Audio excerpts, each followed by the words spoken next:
여러분 안녕하세요. 공감 디자이너 핫투빠입니다. 오늘부터 저는 여러분들과 함께 정신건강 사회복지라는 영역에 대한 전체적인 내용들을 한번 살펴볼까 합니다. 오늘은 그 첫 번째 시간으로 정신건강 복지에 대한 전반적인 내용들을 간략하게 한번 살펴보려고 합니다. 그럼 지금부터 시작합니다. 사회복지와 정신건강 영역에서 첫 번째로 미국 정신건강복지 영역에서의 사회복지사 개입 배경을 살펴볼 거고요. 다음으로는 한국 정신건강복지 영역에서의 사회복지사 개입 배경도 살펴보려고 합니다. 먼저 미국 정신건강복지 영역에서의 사회복지사 개입 배경입니다. 일반적으로 정신건강 분야의 사회복지 개입의 시작은 1905년 보스턴 소재 매사추세츠 종합병원에서 이 두 사람이 사회 사업 프로그램을 처음 시도함으로써 시작되었다고 보고 있습니다. 1918년에 처음으로 스미스 대학 주최하에 정신건강을 위한 국가위원회와 보스턴 종합병원 정신과가 합동으로 정신의료 사회사업가 훈련 프로그램을 마련하였죠. 정신의료 사회사업의 역할은 제2차 세계대전을 치르면서 1940년과 1950년대에 더욱 확장되었는데 정신병원 및 종합병원 정신과에서 정신과 의사가 주도하는 팀의 일원으로 많은 사회복지사가 채용되면서 임상심리사와 간호사가 함께 일을 하게 되었습니다. 증가하는 정신과 환자 수에 비해 정신과 의사의 인력이 부족하게 되자 정신의료 사회사업과는 장기 입원 환자와 위기 개입 사례까지 다루게 되었습니다. 1950년대 이후 탈원화와 인도주의적 시각 등으로 지역사회 정신건강 사업이 등장하게 되었습니다. 이와 같은 지역사회 정신건강 개념의 등장은 정신건강 분야의 사회복지의 개입에 일대 변혁을 초래하게 되죠. 탈시설화 정책에 의해 장기 입원 시설로부터 퇴원한 만성 정신질환자들을 지역사회에서 치료, 재활, 보호하는 지역 정신건강 사업이 확대되게 됩니다. 이러한 탈시설화 정책에 의한 지역 정신건강 사업의 확대는 지금까지의 사무실 중심의 상담 위주 접근에서 지역사회 중심의 사회적 재활과 직업 재활에 중점을 두게 됩니다. 앞에서 이야기한 내용들의 키워드들을 정리해보았습니다.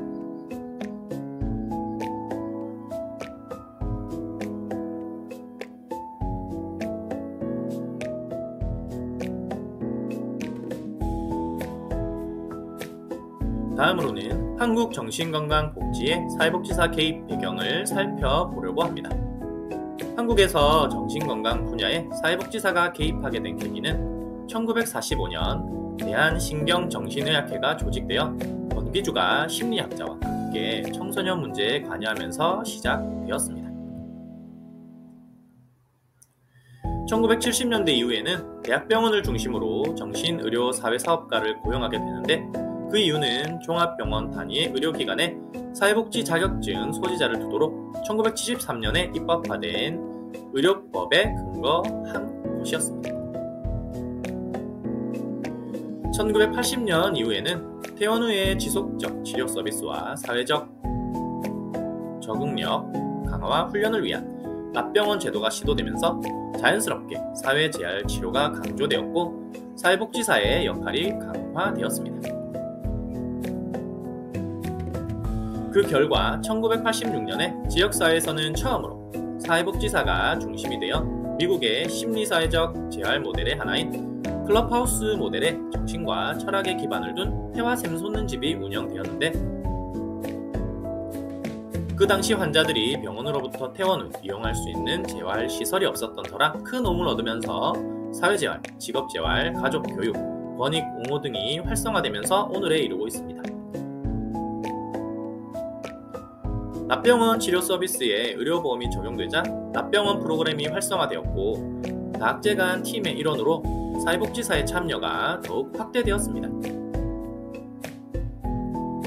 그동안 법 제정의 필요성이 제기되어 오던 정신보건법이 1995년 2월에 제정됨으로써 사회복지사는 정신건강 전문요원으로 자격 인정을 받고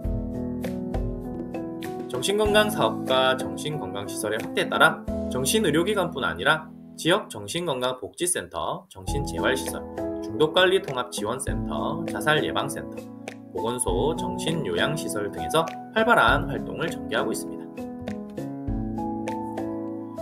앞에서 살펴본 내용들을 간단하게 정리해 보도록 하겠습니다.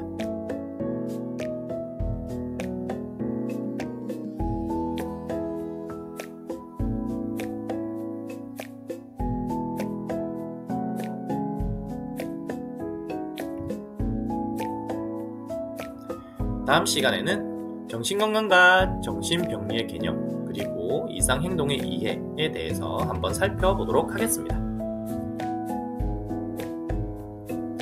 오늘 저와 함께한 여러분의 삶 가운데 네잎클로버의 행운과 세잎클로버의 행복이 가득하길 바라며 지금까지 공감디자이너 핫투빠였습니다.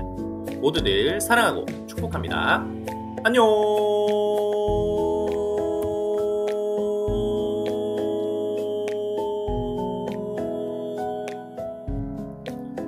여러분 안녕하세요. 공감디자이너 핫투빠입니다. 오늘은 정신건강 사회복지 영역에 대한 내용 그 두 번째 시간 정신건강의 개념에 대해서 한번 살펴보도록 하겠습니다. 정신건강과 정신질환의 관점을 한번 살펴볼 텐데요. 첫 번째로 정신건강과 정신병리의 개념, 그리고 두 번째로 이상행동의 이해, 마지막 세 번째로 정신질환에 대한 관점으로 살펴보도록 하겠습니다. 첫 번째, 정신건강의 개념입니다. 정신건강이란 무엇인가? 라는 질문은 정신을 어떤 관점에서 보는가? 라는 질문과 동일하다고 할 수 있습니다. 정신은 인간이 출생 시부터 부여된 생물학적 기능과 환경에 적응하면서 축적한 기억과 학습, 사회문화와 문명의 모든 기능을 포함합니다. 즉, 선천적, 후천적, 사회문화적 기능, 정보, 지식, 철학적이고 도덕적 개념 모두가 정신을 구성하고 있다고 할 수 있죠. 미국 정신위생위원회 보고서에 따르면 정신건강이란 단지 정신적 질병에 걸려있지 않은 상태만이 아니고 만족스러운 인간관계와 그것을 유지해 나갈 수 있는 능력을 의미한다고 하였습니다. 이것은 모든 종류의 개인적, 사회적 적응을 포함하여 어떠한 환경에도 대처해 나갈 수 있는 건전하고 균형있고 통합된 성격의 발달을 의미한다고 할 수 있습니다. 이러한 면에서 보면 정신건강이란 행복하고 만족하며 원하는 것을 성취하는 것 등의 안녕상태 또는 정신적으로 병적 증상이 없을 뿐 아니라 자기 능력을 최대한 발휘하고 환경에 대한 적응력이 있으며 자주적이고 건설적으로 자기의 생활을 처리해 나갈 수 있는 성숙한 인격체를 갖추고 있는 상태를 말한다고 할 수 있습니다. 두 번째로 정신병리의 개념입니다. 정신병리란 내부나 외부에서 그 개인에게 가해지는 힘이 지나치게 강하거나 그 사람의 수능 기제가 역동 균형을 유지할 만큼 효과적이지 못할 때 발생한다고 합니다. 어떤 사람의 행동이 현재 상황이나 갈등과 비례적으로 연관되어 있지 않고 비수능 상태가 나타날 때 여러 가지 왜곡들이 나타나게 되죠. 개인의 왜곡은 증상으로 나타나기도 합니다. 그러나 증상은 나름대로 의미가 있으며 그 의미를 잘 아는 것이 그 개인을 이해할 수 있는 지름길이 된다고 할 수 있습니다. 증상에는 다음과 같은 의미가 있습니다. 첫 번째, 증상은 그 개인의 내부에서 이전부터 자리 잡고 있던 무의식적 갈등에 대한 타협적인 해결책일 수 있습니다. 두 번째로, 증상은 과거와 현재의 연관을 표현하고 있고, 세 번째로, 증상이란 자신의 내부 갈등을 해결하려는 나름대로의 시도라고 할 수 있습니다. 네 번째로, 증상을 가진 사람은 언제나 옳다라는 말이 있습니다. 이는 관찰자가 보기에는 비합리적이고 부적절하게 보일지라도 그 개인에게 있어서는 적절한 반응이다 라는 의미이죠. 인간 행동은 주로 외부 생활에서 오는 여러가지 힘과 이전부터 자리 잡고 있던 내적인 힘이 합류해서 최종적으로 표출됩니다. 증상이 있는 개인을 돕는 정신건강사회복지사의 과업은 지금의 증상이나 장애가 어떤 요인과 관련되어 있는지에 대한 역동적 이해를 하는 것이라고 할 수 있죠. 그러므로 정신건강사회복지사는 클라이언트가 증상을 통해 무엇을 해결하기를 원하는지를 파악하고 클라이언트의 성격과 정신 조직 중에서 보다 건강하고 의식적인 부분과 손을 잡고 치료 작업을 해나가면서 환경 자원을 활용하여 클라이언트가 지니고 있는 문제나 어려움을 해결하도록 하는 역할을 해야 합니다. 세 번째로 정신병, 정신질환, 정신장애의 개념에 대해서 살펴보겠습니다. 먼저 정신병입니다. 이 용어는 일반인들이 가장 많이 사용하는 용어로서 정신적으로 이상이 있다고 생각되는 거의 모든 것을 지칭하는 포괄적인 의미를 지니고 있습니다. 그러나 이 용어는 정신증적인 증상을 일컫는 제한적인 의미를 지니고 있음을 알아야 합니다. 두 번째로 정신질환입니다. 이 용어는 질병의 개념을 강조하고 있으며 신경증적인 것과 정신병적인 것을 모두 포함하고 있습니다. 신경증은 불안이나 공포를 중심으로 한 시민성이 원인이 되어 증상이 발생합니다. 반면에 정신질환은 정신기능, 지능, 인지와 지각, 생각, 기억, 의식, 감정, 성격 등의 이상 상태에서 병적인 현상이 나타나는 모든 질환을 말합니다. 세 번째로 정신장애는 가장 광의적인 개념으로서 정신병과 정신질환의 개념을 모두 포괄하고 있다고 할 수 있습니다. 사고, 감정, 행동이 병리학적으로 특징 지어지는 장애를 말합니다. 정신장애는 질병 자체의 활발한 진행 외에도 질병으로 인한 사회적 기능, 개인적, 사회적, 직업적 기능 등의 붕괴까지를 포함하고 있습니다. 앞에서 살펴본 내용들의 키워드입니다.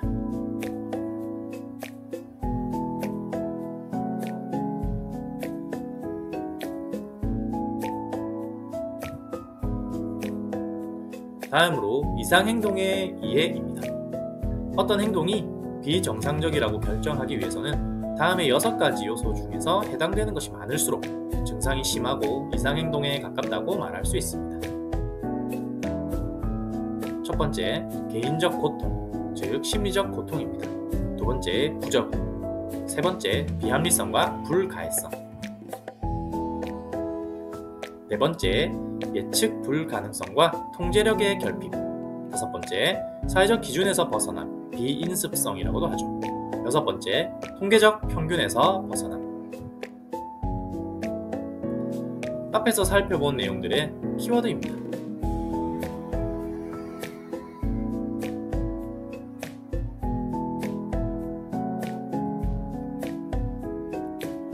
정신질환에 대한 관점입니다. 먼저 생물학적 관점입니다.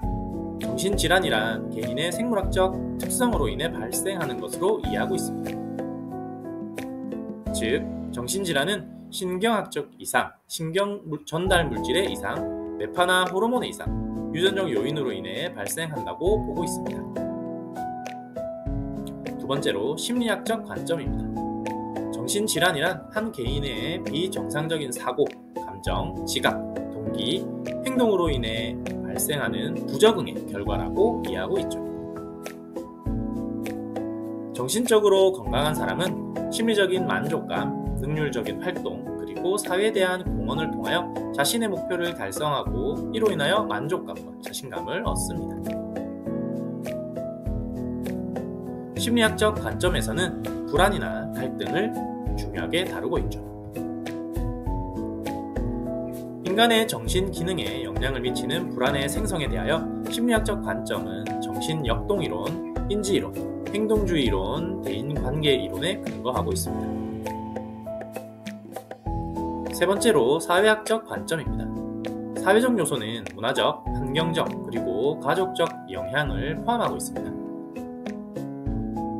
그러므로 사회학적 관점은 사회적 요소나 환경적 요인을 중시하며 사회 환경을 인간의 건강과 행동을 결정짓는 중요한 변수로 이해하고 있습니다.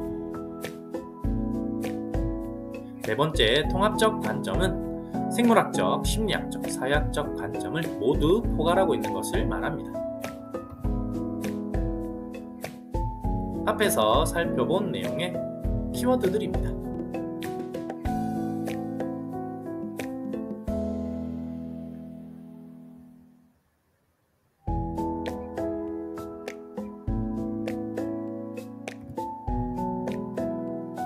다음 시간에는 ICD 그리고 DSM과 관련되어 있는 정신질환의 분류에 대해서 살펴보도록 하겠습니다.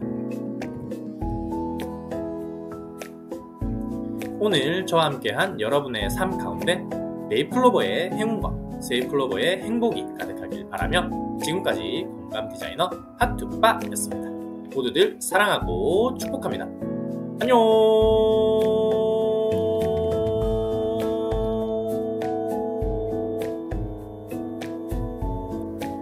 여러분 안녕하세요. 공감 디자이너 핫투빠입니다. 오늘도 여러분들과 함께 정신건강 사회복지 영역에 대해 한번 살펴볼까 하는데요. 오늘은 그 세 번째 시간 정신질환의 분류에 대해서 함께 알아보려고 합니다. 정신질환의 분류는 크게 두 가지로 나누어 볼 수 있습니다. 첫 번째, 국제질병분류체계에 따른 정신질환 분류. 두 번째로, 정신질환 진단 및 통계 편람 제5판에 따른 정신질환 분류입니다. 정신건강의학은 신체의학에 비해 어떤 현상을 진단하고 분류하는데 다음과 같은 특성을 가지고 있습니다.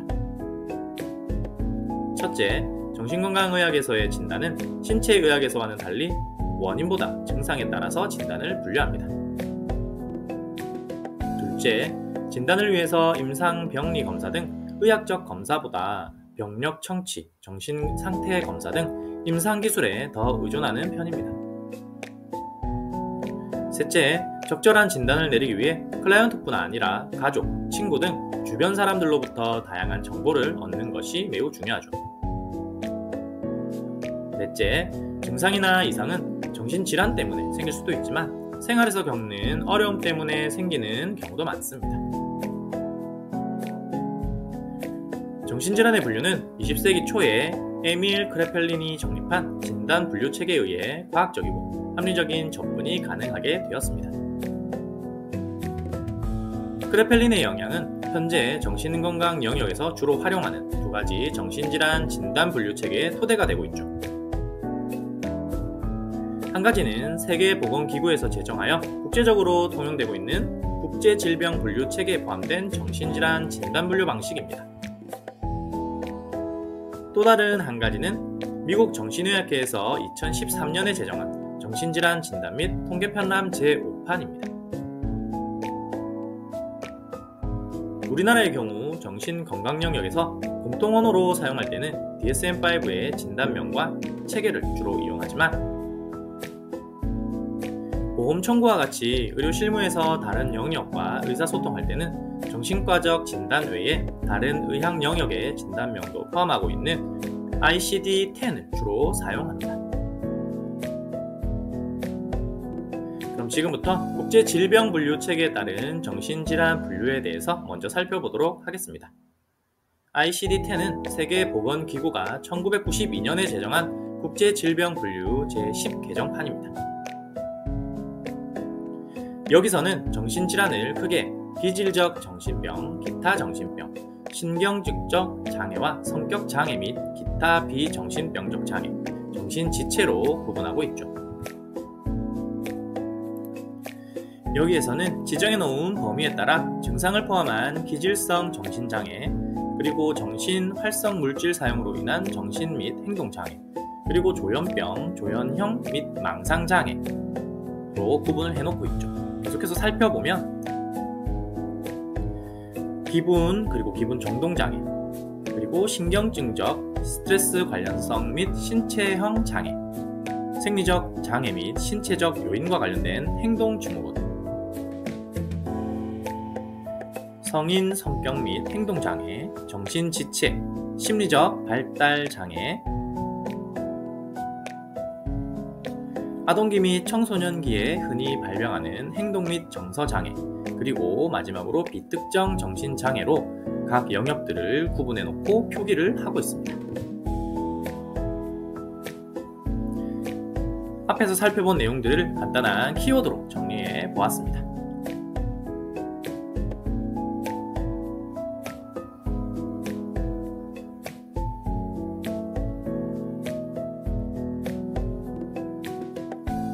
다음으로 살펴볼 내용은 정신질환 진단 및 통계편 납체 5판 DSM-5입니다.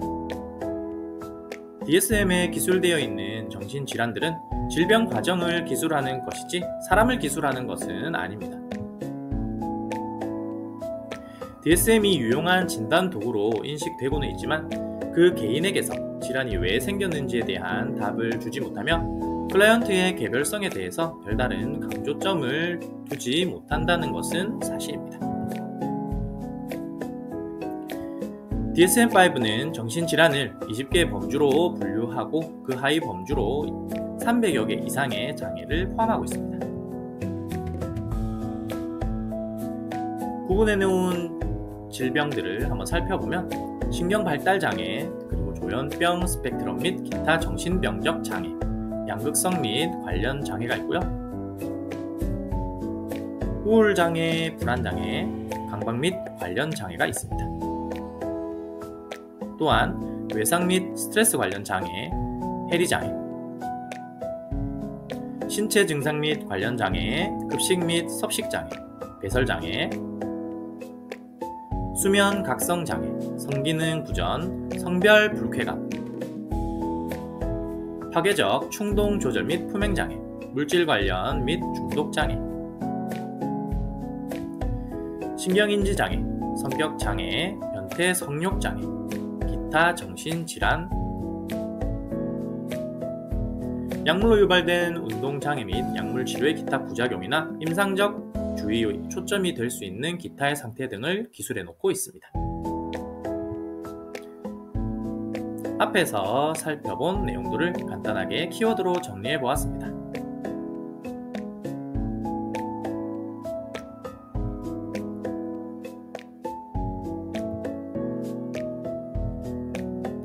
다음 시간에 살펴볼 내용은 본격적으로 DSM-5에 나와 있는 20가지의 정신질환 중 첫 번째 신경발달장애와 조현병 스펙트럼 등에 관련된 장애들을 한번 살펴보려고 합니다. 오늘 저와 함께한 여러분의 삶 가운데 네잎클로버의 행운과 세잎클로버의 행운이 가득하길 바라며 지금까지 공감 디자이너 핫투빠였습니다. 모두들 사랑하고 축복합니다. 안녕.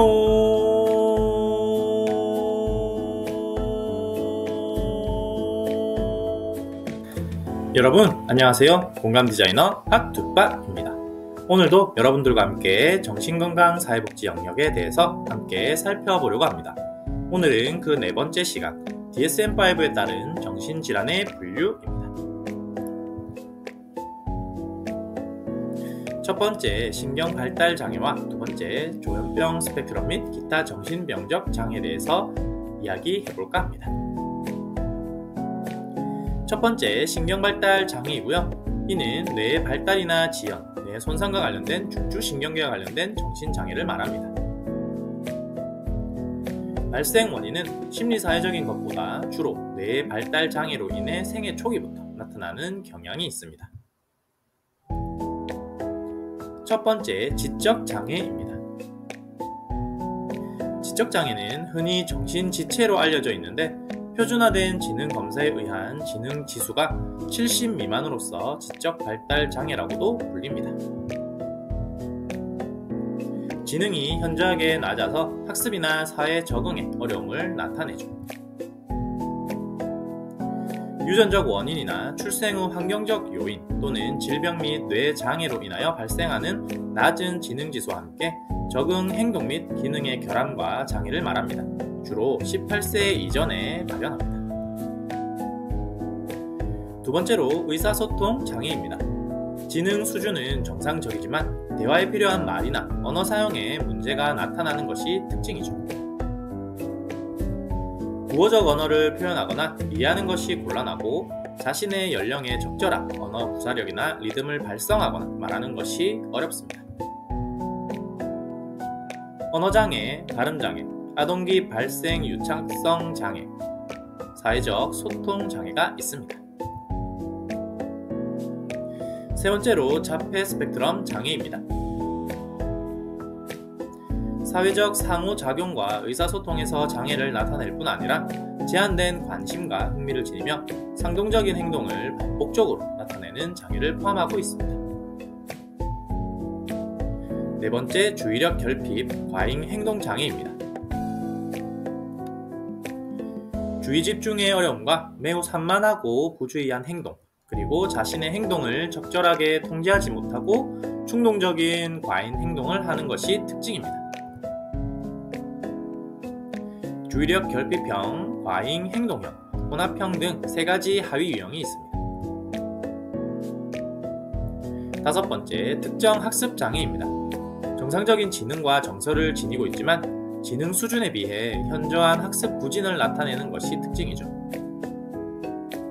이 장애는 학습의 기회나 교육적 자극이 부족하거나 학습과 관련된 뇌 기능 영역의 결함이나 결핍이 원인이 되기도 합니다.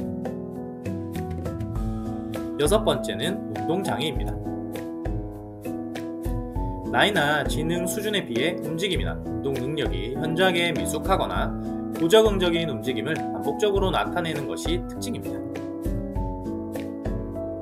하위 유형으로는 앉기, 기어다니기, 걷기, 뛰기 등 운동 발달이 늦고 동작이 서투른 발달성 운동 조성 장애가 있고, 아무런 목적 없이 특정한 행동 패턴을 반복적으로 지속하는 정형적 동작 장애가 있습니다. 이 장애는 학습 장애, 주의력 결핍 및 과잉 행동 장애 등과 동반되기도 합니다. 신체 운동 장애와 관련된 틱 장애는 불수의적으로 얼굴 근육이나 신체 일부를 갑작스럽게 움직이거나 이상한 소리를 내는 행동을 반복적으로 나타내는 것이 특징입니다. 신체 일부를 움직이는 것을 운동틱, 소리를 내는 것을 음성틱이라고 합니다. 틱장애의 하위 유형에는 뚜렛장애, 지속성 운동 또는 음성틱 장애, 일시성 틱 장애가 있습니다. 앞에서 살펴본 내용들을 간단하게 키워드로 정리해보았습니다.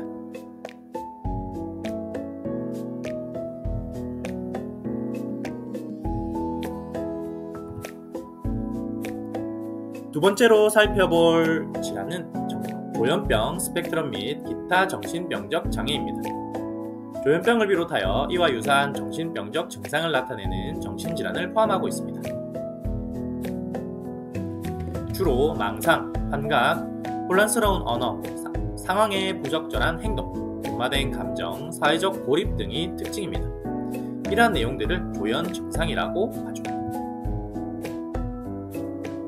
첫 번째로 조현형 성격 장애입니다. 경미한 조현 증상이 성격의 일부처럼 나타나는 것이 특징입니다. 두 번째로 망상 장애입니다. 한 가지 이상의 망상이 최소한 1개월 이상 지속적으로 나타나지만 조현병의 진단 기준에 부합하지는 않습니다. 망상의 내용에 따라 색정형, 과대형, 질투형, 피해형, 신체형, 혼합형이 있습니다. 세 번째로 단기 정신병적 장애입니다. 조현 증상의 기간이 1개월 이내로 짧게 나타납니다. 장애 발병 시기는 청소년기나 초기 성인기이며 젊은 연령일수록 자살 위험이 높습니다. 네 번째로 조현 양상 장애입니다. 조현 증상의 기간이 1개월 이상이고 6개월 이내로 나타납니다.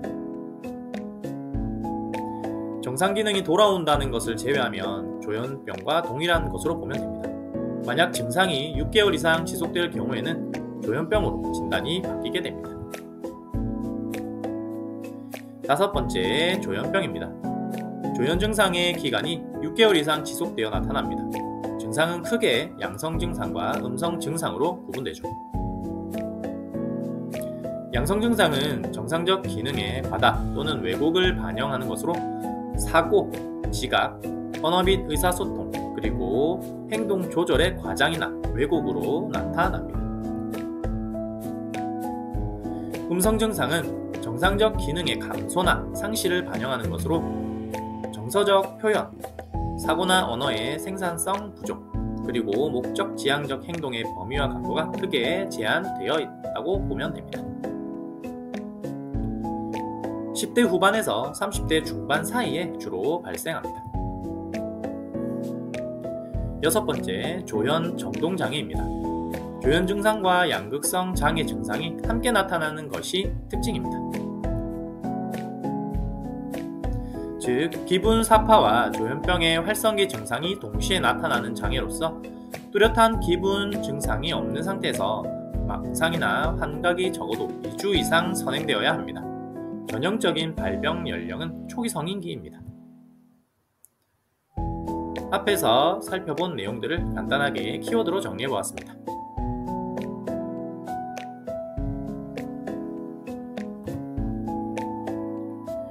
다음 시간에는 양극성 및 관련 장애, 그리고 우울장애에 대해서 함께 살펴보도록 하겠습니다.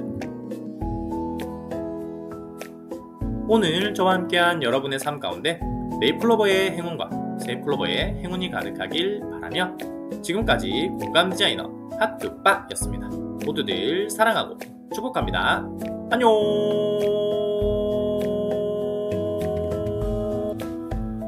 여러분 안녕하세요. 공감 디자이너 핫뚜빠입니다. 오늘도 여러분들과 함께 정신건강 사회복지 영역에 대해서 함께 살펴볼 텐데요. 오늘은 그 5번째 시간 DSM-5에 따른 정신질환의 분류 2번째 시간입니다. 오늘은 양극성 및 관련 장애와 우울 장애에 대해서 한번 이야기해 보도록 할게요.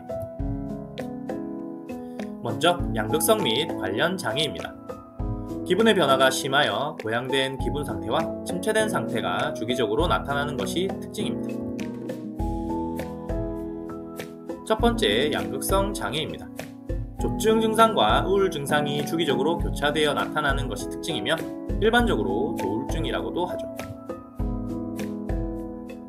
조증 증상의 심각도에 따라서 조증 사파와 경조증 사파로 구분합니다. 조증 사파가 특징적으로 나타나는 제1형 양극성 장애가 있고 우울장애와 더불어 경조증 사파만 나타나는 제2형 양극성 장애가 있습니다. 그중 첫 번째, 제1형 양극성 장애입니다. 조증과 우울장애가 교대로 나타나거나 조증이 반복적으로 나타나는 장애입니다. 다음으로는 제2형 양극성 장애입니다.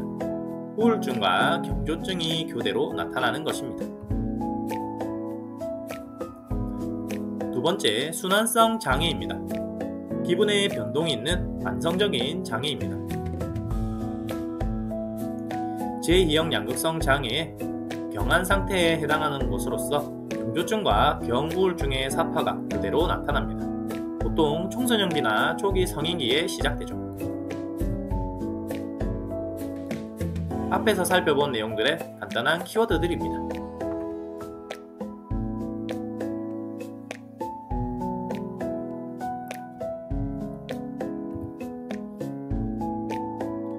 우울장애입니다. 우울하고 슬픈 기분이 주된 증상입니다. 우울 상태에서는 일상생활에 대한 의욕과 즐거움이 감소하고 주의 집중력과 판단력이 저하되며 체중과 수면 양상의 변화, 부가치감과 죄책감, 그리고 죽음이나 자살 생각이 증가하는 것이 특징입니다. 첫 번째로 주요 우울장애입니다. 조증 사파, 혼재성 사파 또는 경조증 사파의 과거력이 없는 상태에서 단 한 번 이상의 주요 우울장애 사파를 특징적으로 나타내는 경우입니다. 발병 요인과 관련하여 내인성 우울장애와 반응성 우울장애로 나눌 수 있습니다. 내인성 우울장애는 우울에 빠질 만한 충분한 외적 원인이 없는데도 우울 증상이 현저하게 나타나는 경우입니다.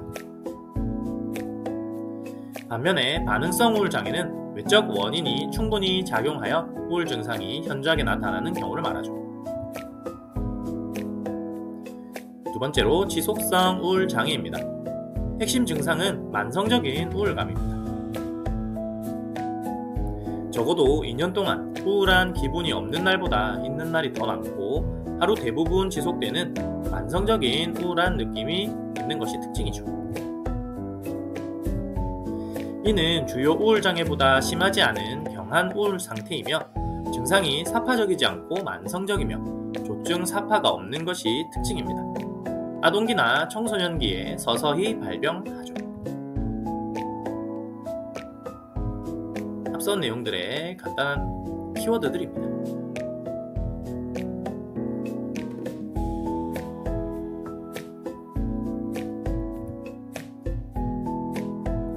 다음 시간에는 불안장애와 강박 및 관련 장애들에 대해서 한번 살펴보도록 하겠습니다. 오늘 저와 함께한 여러분의 삶 가운데 네잎클로버의 행운과 세잎클로버의 행복이 가득하길 바라며 지금까지 공감 디자이너 핫뚜빠였습니다. 모두들 사랑하고 축복합니다. 안녕.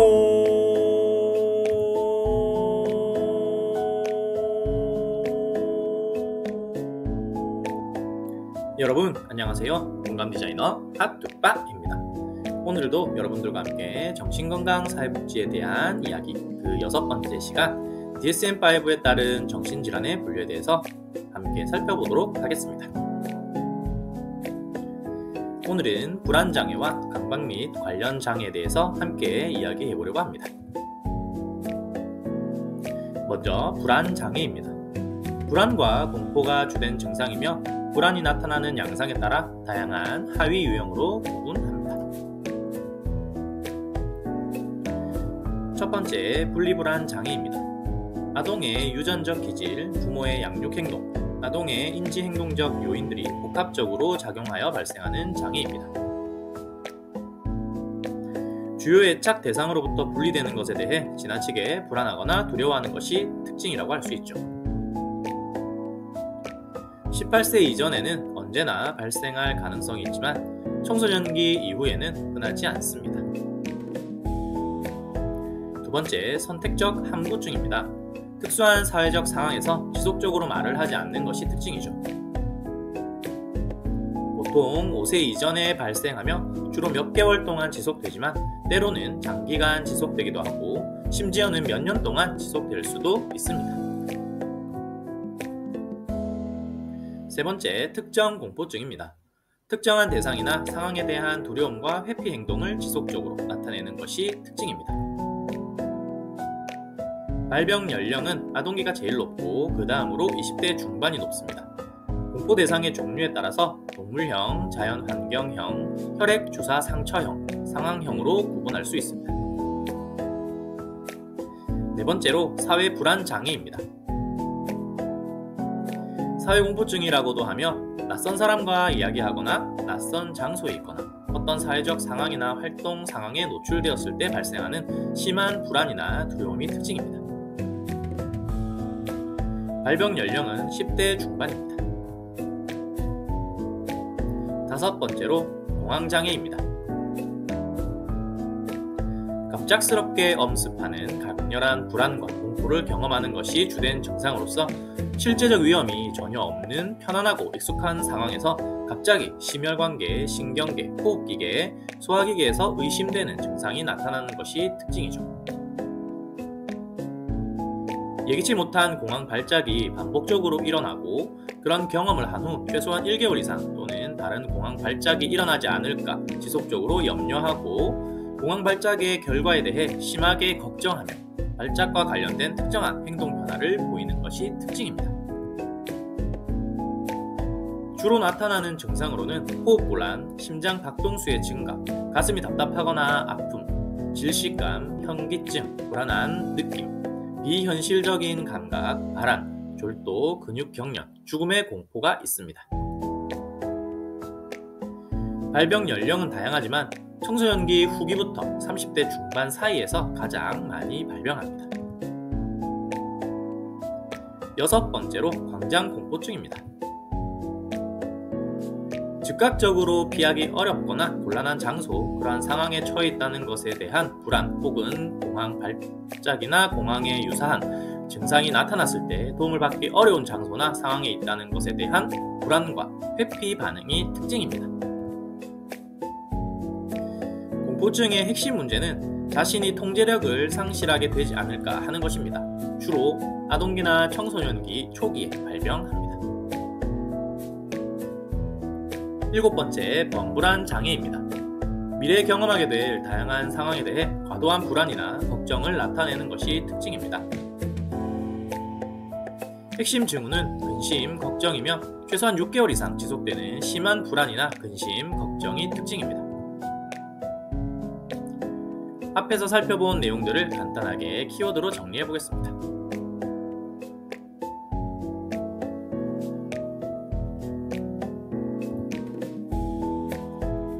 두 번째로 강박 및 관련 장애입니다. 강박적인 집착과 반복적인 행동이 특징이죠. 첫 번째로 강박 장애입니다. 불안을 유발하는 부적절한 강박 사고에 집착하면서 불안을 완화시키기 위해 강박 행동을 반복적으로 나타내는 것이 특징입니다. 강박 장애에는 강박적 사고와 강박적 행동이 있습니다. 먼저 강박적 사고입니다. 자신은 생각하고 싶지 않지만 계속 반복적으로 일어나는 생각이죠. 두 번째로 강박적 행동은 강박적 사고에 대한 불안을 중화시키는 기능을 합니다. 강박적 행동을 하는 목적은 자신이 느끼고 있는 불안이나 고통을 방지하거나 감소시키기 위한 것이지 기쁨이나 만족을 얻고자 하는 것이 아닙니다. 발병 시기는 청소년기나 초기 성인기입니다. 두 번째로 강박 관련 장애입니다. 자신의 신체 일부가 기형적으로 이상하다고 생각하는 신체 이형 장애, 불필요한 물건을 과도하게 수집하여 보관하는 수집관, 자신의 머리털을 반복적으로 뽑는 발모강, 그리고 자신의 피부를 반복적으로 벗기는 피부뜯기 장애 등이 있습니다. 앞에서 살펴본 내용들을 간단하게 키워드로 정리해 보겠습니다.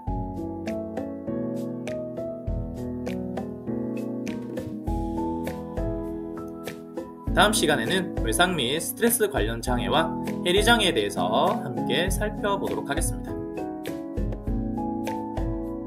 오늘 저와 함께한 여러분의 삶 가운데 네잎클로버의 행운과 세잎클로버의 행복이 가득하길 바라며 지금까지 공간 디자이너 하트빠였습니다. 모두들 사랑하고 축복합니다.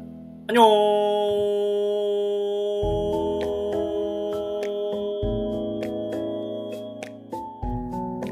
여러분 안녕하세요. 공감디자이너 핫투빠입니다. 오늘도 여러분들과 함께 정신건강 사회복지 영역에 대한 내용들을 살펴볼 텐데요. 오늘은 그 7번째 시간 DSM-5에 따른 정신질환의 분류입니다.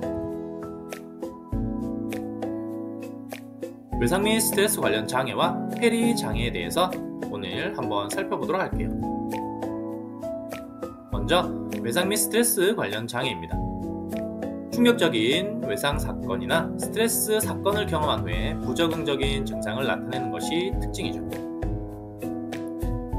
첫 번째, 반응성 애착 장애입니다. 아동의 애착 형성을 어렵게 하는 부적절한 양육 환경에서 성장한 경우에 나타나는 부적응 문제로서 5세 이전의 아동이 정서적으로 위축된 상태에서 다른 사람과 접촉하는 것을 두려워하고 회피하는 것이 특징입니다. 두 번째, 탈억제성 사회적 유대감 장애입니다. 반응성 애착 장애와 마찬가지로 아동의 애착 형성을 어렵게 하는 부적절한 양육 환경에서 성장한 경우에 나타나는 부적응 문제로서 아동이 처음 본 사람들에게 부적절하게 과도한 친밀감을 나타내거나 낯선 사람을 주저없이 따라가려는 행동을 보이는 것이 특징입니다. 세 번째, 외상 후 스트레스 장애. 교통사고나 성폭행, 재난 등과 같이 충격적인 사건을 경험한 후에 그 사건에 대한 기억의 침투 증상과 회피적 행동이 1개월 이상 나타나는 것이 특징으로서 외상적 사건과 관련된 각성 증상이 증가하고 외상과 관련되는 자극을 회피하려는 반응을 나타냅니다. 증상은 사건 발생 후 3개월 이내에 발생하는 것이 보통이지만 수개월 또는 수년까지 지연되다가 발생하는 경우도 있습니다. 네 번째, 급성 스트레스 장애입니다.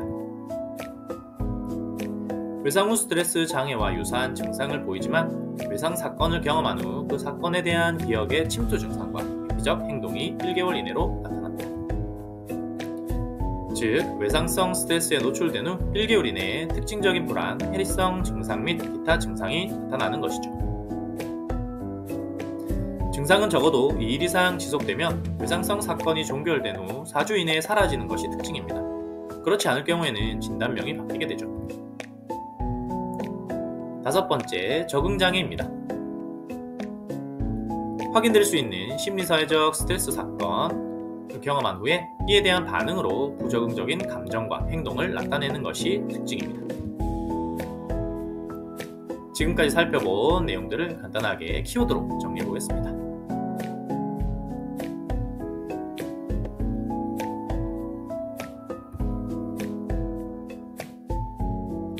해리장애입니다. 의식, 기억, 자기 정체감, 환경, 지각 등이 평소와 다르게 급격하게 변하는 것이 특징입니다. 이 장애는 충격적인 사건을 경험한 후에 발생하는 경우가 많은데 개인의 통합적인 기능, 즉 의식, 기억, 정체감, 그리고 환경에 대한 지각 등에서 붕괴가 일어나서 일관된 자기로부터 분리된 상태가 됩니다.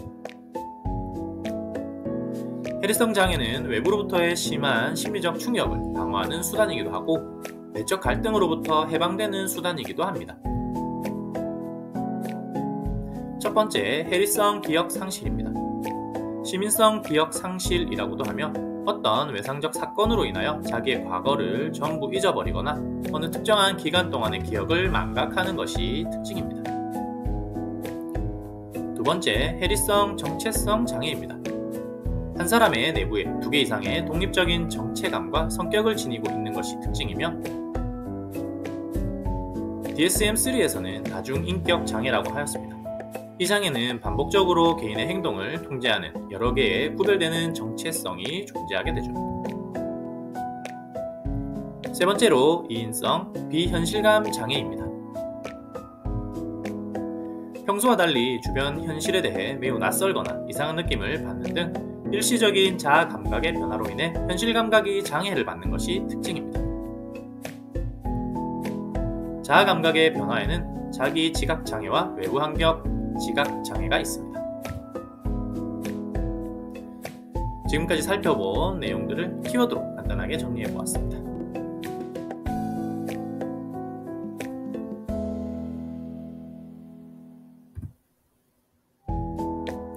다음 시간에는 신체 증상 및 관련 장애, 그리고 급식 및 섭식 장애에 대해서 함께 살펴보도록 하겠습니다.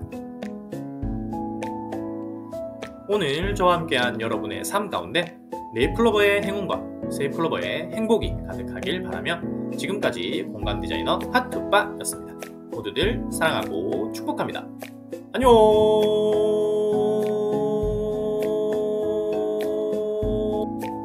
여러분 안녕하세요. 공감 디자이너 하투빠입니다. 오늘도 여러분들과 함께 정신건강 사회복지 영역에 대해서 함께 살펴보려고 하는데요. 오늘은 그 8번째 시간 DSM-5에 따른 정신질환의 분류입니다. 오늘은 그 중에서도 신체 증상 및 관련 장애, 그리고 급식 및 섭식 장애에 대해서 함께 이야기를 나눠볼까 합니다. 먼저 신체 증상 및 관련 장애입니다. 일반적인 의학적 상태를 시사하는 신체적 증상은 있지만 이를 충분히 설명해 줄 수 있는 의학적 상태를 진단할 수 없으며 원인이 불분명한 신체 증상을 호소하거나 신체에 대한 과도한 염려를 나타내는 것이 특징입니다. 꾀병처럼 증상을 의도적으로 만드는 것은 아닙니다. 첫 번째, 신체 증상 장애입니다. 한 가지 이상의 신체적 증상에 과도하게 집착함으로써 심각한 고통과 일상생활에서의 부적응을 초래하는 것이 특징이죠. 신체 증상에 대한 걱정과 염려가 6개월 이상 지속될 때 이 장애로 진단합니다. 심리적 요인이 그 원인입니다. 두 번째, 질병불안 장애입니다. 건강염려증이라고도 불리죠. 신체적 증상이나 기능에 대한 잘못된 해석을 근거로 하여 자신이 심각한 질병에 걸렸을 것이라는 비현실적인 공포나 생각에 집착합니다. 초기 성인기에 발생합니다. 세 번째, 전환장애입니다. 가성신경적 장애라고도 하는데 실제적인 신체적 원인이 없지만 신경학적 손상을 암시하는 운동기능과 감각기능의 이상을 나타내는 것이 특징입니다. 증상은 무의식적으로 일어나기 때문에 본인은 그 증상이 심리적인 원인에서 오는 것인지를 전혀 알지 못하는 경우가 많습니다. 후기 아동기나 초기 청소년기에 주로 발생합니다. 네 번째, 인위성 장애입니다. 신체적 증상이나 심리적 증상을 의도적으로 만들어내거나 위장하여 환자 역할을 하기 원하는 것이 특징입니다. 이런 증상으로 인해 현실적인 2차적 이득이 없으며 오직 환자 역할을 하려는 심리적 욕구에 근거해 있습니다. 이 장애는 2차적 이득을 목적으로 나타내는 꾀병과는 다르다고 할 수 있습니다. 앞에서 살펴본 내용들을 키워드로 간단하게 정리해보았습니다.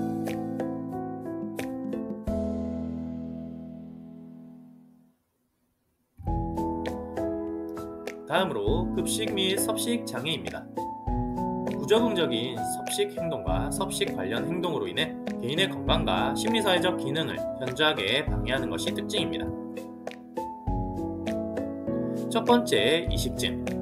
아동기에 주로 나타나는 부적응적인 급식 장애로서 먹지 못하는 비영양성 물질을 습관적으로 먹는 행위가 특징입니다. 이 장애는 흔히 지적 장애와 관련되어 있습니다. 두 번째, 되새김 장애입니다. 이미 삼킨 음식물을 반복적으로 개어내고 다시 씹는 행위를 지속적이고 반복적으로 하는 행동의 특징입니다. 보통 발병 연령은 생후 3-4개월 사이이며 대개 자연적으로 회복되나 심한 경우에는 경과가 만성적으로 지속되기도 합니다. 세 번째, 회피적, 제한적 음식 섭취 장애입니다. 음식을 지속적으로 먹지 않거나 극히 제한된 양만 먹음으로써 심각한 체중 감소가 나타납니다. 네 번째, 신경성 식욕 부진증입니다. 체중 증가와 비만에 대한 극심한 두려움으로 인해 음식 섭취를 지나치게 감소하거나 거부함으로써 체중이 비정상적으로 저하되는 것이 특징입니다. 거식증으로 불리기도 하며 체중이 정상 체중의 85% 이하일 경우 이에 해당합니다. 다섯 번째, 신경성 폭식증입니다. 짧은 시간 내에 많은 양을 먹는 폭식 행동과 체중 증가를 막기 위한 구토 등의 보상 행동이 반복되는 것이 특징입니다. 이 장애는 스스로 음식 섭취를 조절하는 통제력을 상실하는 것이 특징이라고 할 수 있습니다. 여섯 번째로, 폭식장애입니다. 신경성 폭식증과 마찬가지로 폭식 행동을 나타내지만 체중 증가를 막기 위한 보상 행동을 하지 않는 것이 특징입니다. 앞에서 말한 내용들을 간단하게 키워드로 정리해 보겠습니다.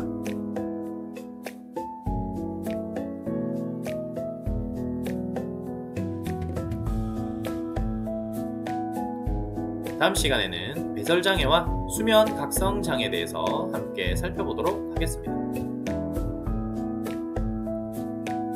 오늘 저와 함께한 여러분의 삶 가운데 네잎클로버의 행운과 세잎클로버의 행복이 가득하길 바라며 지금까지 공감디자이너 핫투빠였습니다. 모두들 사랑하고 축복합니다. 안녕.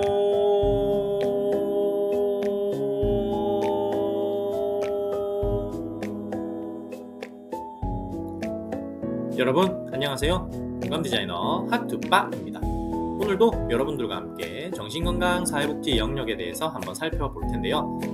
오늘은 그 9번째 시간 DSM-5에 따른 정신질환의 분류를 계속해서 살펴보겠습니다. 오늘은 배설장애와 수면각성장애에 대해서 한번 살펴볼게요. 먼저 배설장애입니다. 아동기나 청소년기에 주로 진단되는 장애로서 대소변을 가릴 연령이 되었음에도 불구하고 옷이나 적절하지 않은 장소에서 배설하는 것이 특징입니다. 첫 번째, 유뇨증입니다.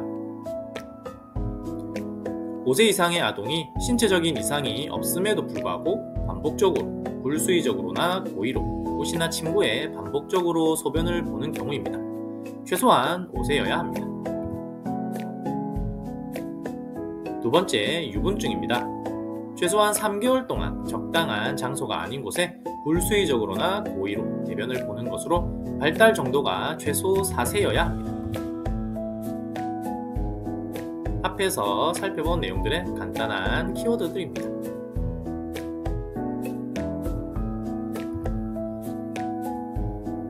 다음으로 수면 각성 장애에 대해서 한번 살펴보겠습니다. 수면의 양이나 질의 문제로 인해 수면에 대한 불만과 불평을 나타내는 것이 특징입니다. 첫 번째, 불면 장애입니다. 자고자 하는 시간에 잠을 이루지 못하거나 밤중에 자주 깨어나서 1개월 이상 수면 부족 상태가 지속됩니다. 두 번째, 과다 수면 장애입니다. 잠을 충분히 취했음에도 불구하고 졸린 상태가 지속되거나 지나치게 잠을 많이 자는 것이 특징입니다. 세 번째, 기면증입니다. 주간에 갑자기 근육이 풀리고 힘이 빠지면서 참을 수 없는 졸림으로 인해 부적절한 상황에서 수면 상태에 빠지는 것이 특징입니다. 네 번째, 호흡 관련 수면 장애입니다. 수면 중 호흡 곤란이 자주 나타나서 수면에 방해를 받습니다. 다섯 번째, 일주기 리듬 수면 각성 장애입니다. 평소에 수면 주기와 맞지 않는 수면 상황에서 수면의 어려움을 경험하는 것이 특징입니다. 여섯 번째, 악몽 장애입니다. 수면 중에 무서운 악몽을 꾸게 되어 자주 깨어나는 것이 특징입니다. 일곱 번째, 비렘 수면 각성 장애입니다. 수면 중에 잠자리에서 일어나 걸어다니거나 자율신경계의 흥분과 함께 강렬한 공포를 느껴서 자주 잠에서 깨어나는 것이 특징입니다. 여덟 번째, 렘 수면 행동 장애입니다. 렘 수면 기간에 소리를 내거나 옆사람을 다치게 할 수 있는 움직임을 반복적으로 나타내는 것이 특징입니다. 아홉 번째, 초조성 다리 증후군입니다. 수면 중에 다리에 불편한 감각을 느껴 다리를 움직이고자 하는 충동을 반복적으로 느끼는 것이 특징입니다. 열 번째, 물질, 약물 유도성 수면 장애입니다. 약물 중독이나 금단 증상으로 인해 심각한 수면 장애가 나타나는 것이 특징입니다. 앞에서 살펴본 내용들의 간단한 키워드들입니다.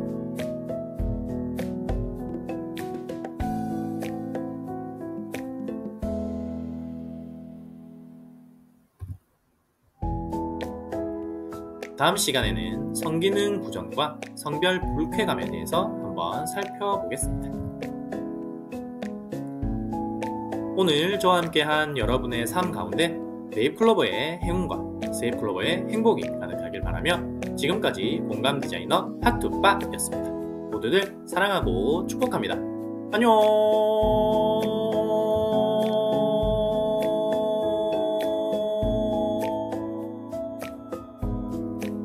여러분 안녕하세요. 공감디자이너 하투빠입니다.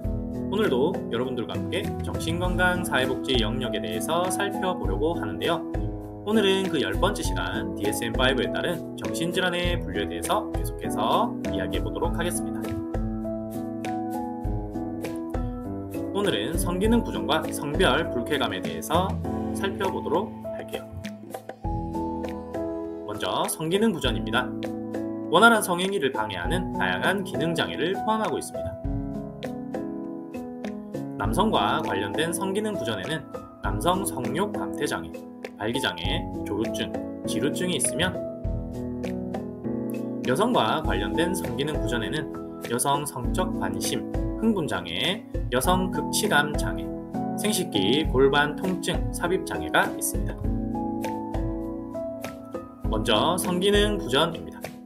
첫 번째, 남성 성욕 감퇴 장애입니다. 최소한 6개월 이상 성적인 욕구를 지속적으로 느끼지 못하는 것이 특징입니다. 두 번째, 발기장애입니다.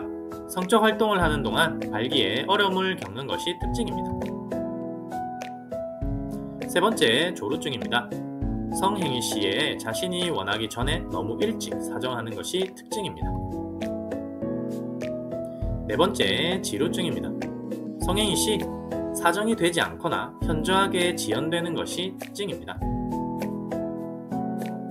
다섯 번째, 여성 성적 관심, 흥분 장애입니다. 성적 활동에 대한 관심이 현저하게 저하될 뿐 아니라 성행위 시에 성적인 흥분이 적절하게 일어나지 않는 것이 특징입니다. 여섯 번째, 여성 극치감 장애입니다. 성행위 시에 절정감을 경험하지 못하는 경우에 해당합니다. 일곱 번째, 생식기 골반 통증, 삽입 장애입니다. 성행위 시에 생식기나 골반에 현저한 통증을 경험하는 것이 특징입니다. 앞서 살펴본 내용들과 관련된 키워드들입니다.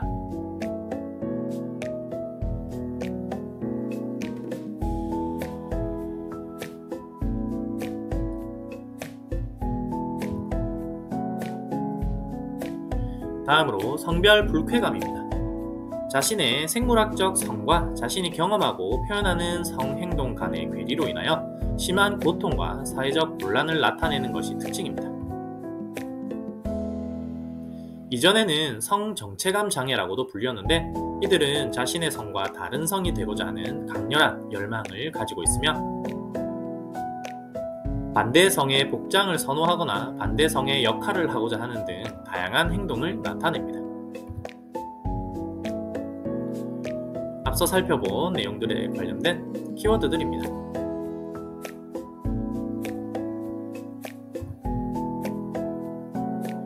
다음 시간에는 파괴적 충동 조절 및 품행장애, 그리고 물질 관련 및 중독 장애에 대해서 함께 살펴보도록 하겠습니다. 오늘 저와 함께한 여러분의 삶 가운데 네잎클로버의 행운과 세잎클로버의 행복이 가득하길 바라며 지금까지 공감 디자이너 핫뚜빠였습니다.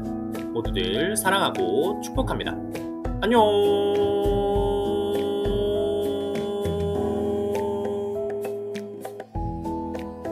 여러분 안녕하세요. 공감디자이너 핫뚜빠입니다.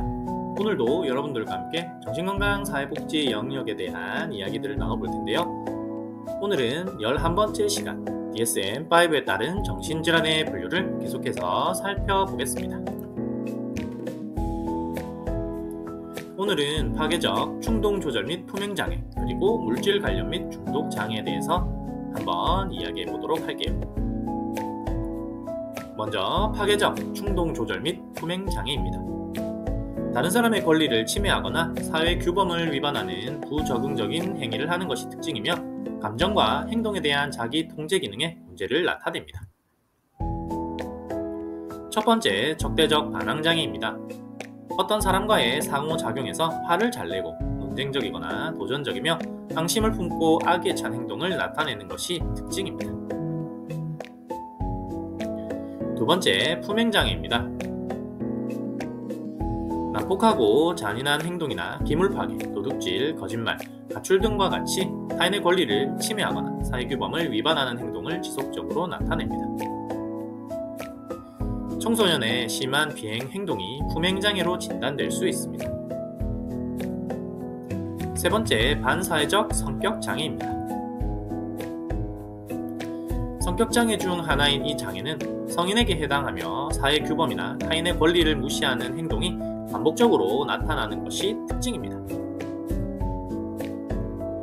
네 번째, 간헐적 폭발성 장애입니다. 공격적 충동이 조절되지 않아서 심각한 파괴적인 행동으로 나타나는 것이 특징입니다. 다섯 번째, 도벽증입니다. 남의 물건을 훔치고 싶은 충동을 참지 못하여 반복적으로 도둑질을 하는 것이 특징입니다. 여섯 번째, 방화증입니다. 불을 지르고 싶은 충동을 조절하지 못하여 반복적으로 방화를 하는 것이 특징입니다.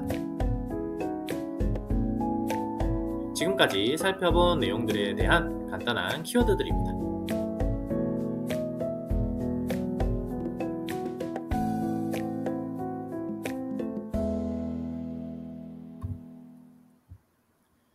다음은 물질 관련 및 중독 장애입니다. 중독성 물질을 사용하거나 중독성 행위에 지나치게 몰두함으로써 발생하는 다양한 부적응적인 증상을 포함하고 있습니다. 첫 번째, 물질 관련 장애입니다. 물질 사용 장애, 물질 유도성 장애가 있습니다. 먼저 물질 사용 장애입니다. 물질의 오남용으로 인해 발생하는 문제가 있을 때 해당됩니다. 물질 의존과 물질 남용이 있습니다. 물질 의존은 물질 사용과 관련되어 심각한 문제가 있음에도 불구하고 계속해서 물질을 사용하고 있음을 나타내는 인지적, 행동적, 신체적 증상이 있는 경우입니다. 물질 의존에는 내성과 금단 증상이 수반됩니다. 물질 남용은 원래 목적과 다르게 물질을 지속적이며 의도적으로 반복해서 사용하는 경우입니다. 두 번째, 물질 유도성 장애입니다. 과도하고 지속적인 물질 복용으로 인하여 발생하는 부적응적인 행동의 변화가 특징입니다. 여기에는 특정한 물질의 과도한 복용으로 인해 일시적으로 나타나는 부적응 증상군을 뜻하는 물질 금단, 그리고 물질의 남용으로 인해 일시적으로 심각한 중추신경 장애를 나타내는 물질 약물 유도성 정신장애가 있습니다. 물질 중독입니다. 물질 섭취나 물질의 노출로 인하여 가역적인 물질 특징적 증후군이 발생하는 것입니다. 물질 금단은 물질 복용을 중단함으로써 나타나는 증상들입니다. 두 번째로 비물질 관련 장애입니다. 비물질 관련 장애는 행위 중독과 관련이 있습니다. 행위 중독에는 무형과 유형이 있죠. 무형행위 중독은 과정 중독이라고도 하며 종교 중독과 같이 과정 자체를 즐기는 유형인데, 반면에 유형 행위 중독은 도박이나 쇼핑처럼 중독 행위 자체를 즐기는 경우에 해당합니다. 비물질 관련 장애는 대표적으로 도박 장애가 있습니다. 이 장애는 12개월 이상의 지속적인 도박 행동으로 인해 심각한 적응 문제와 고통을 경험하는 경우에 진단됩니다. 지금까지 살펴본 내용들을 키워드로 정리해 보겠습니다.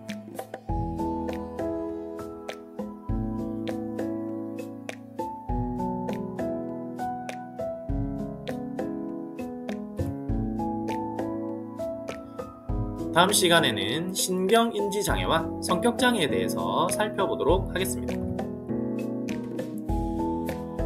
오늘 저와 함께한 여러분의 삶 가운데 세이프클로버의 행운과 세이프클로버의 행복이 가득하길 바라며, 지금까지 공감 디자이너 핫투빠였습니다.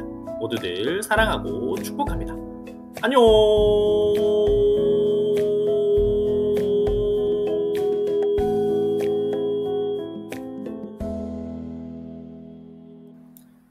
여러분 안녕하세요. 공감 디자이너 핫투빠입니다. 오늘도 여러분들과 함께 정신건강 사회복지 영역에 대해서 이야기해 볼 텐데, 오늘은 그 12번째 시간 DSM-5에 따른 정신질환의 분류에 대해서 계속해서 살펴보려고 합니다.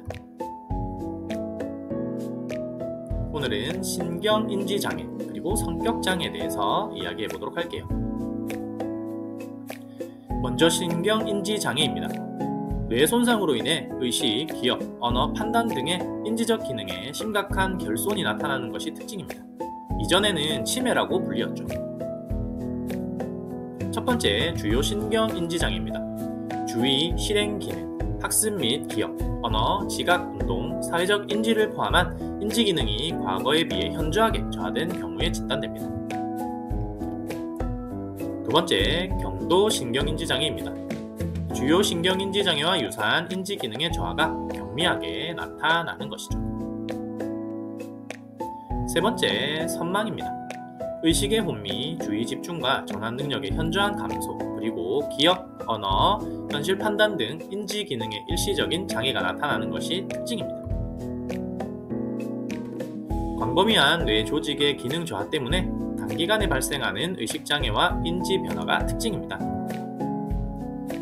즉, 일시적인 진압력의 상실과 뇌 대사의 장애를 말하며 의식 및 인지 기능의 손상으로 이상적인 정신 기능이 나타나게 됩니다. 지금까지 이야기한 내용들의 키워드들입니다.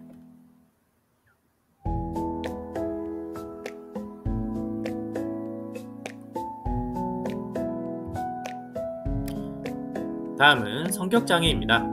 다른 임상적 증후군과는 달리 어린 시절부터 점진적으로 형성된 성격 특성이 사회적 기준에 적응적이지 못한 행동을 지속적으로 나타내는 것이 특징이며 주로 18세 이후에 진단됩니다.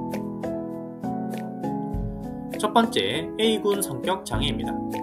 기이하고 괴상한 행동 특성을 나타내며 여기에는 편집성 성격장애, 조현성 성격장애, 조현형 성격장애가 있습니다. 편집성 성격장애는 타인의 동기를 악의에 찬 것으로 의심하고 불신합니다.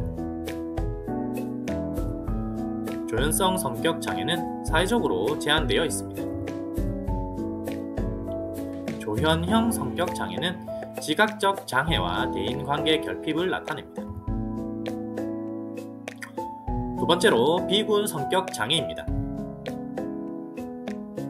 극적이고 감정적이며 변화가 많은 행동이 주된 특징으로서 반사회성 성격장애, 경계선 성격장애, 연극성 성격장애, 자기애성 성격장애가 여기에 해당합니다. 반사회성 성격장애입니다. 폭력적이고 타인을 뻔뻔스럽게 무시합니다. 경계선 성격장애입니다. 불안정한 관계, 빈약한 자기상, 심한 충동성을 나타냅니다. 연극성 성격장애입니다. 지나친 정서성, 관심을 끄는 행동, 관심에 초점이 되지 못하면 불편해집니다. 자기애성 성격장애입니다. 지나친 찬사를 요구하는 것이 특징이죠. 세 번째로 C군 성격장애입니다. 불안과 두려움을 지속적으로 경험하는 것이 특징이며 회피성 성격장애, 강박성 성격장애, 의존성 성격장애가 이에 해당합니다. 회피성 성격장애는 위축과 부적절함을 특징으로 나타냅니다. 강박성 성격장애는 질서, 완벽주의, 완고함을 나타내죠. 의존성 성격장애는 보호받고 싶은 욕구 그리고 매달리는 행동이 특징입니다. 앞서 살펴본 내용들의 간단한 키워드들입니다.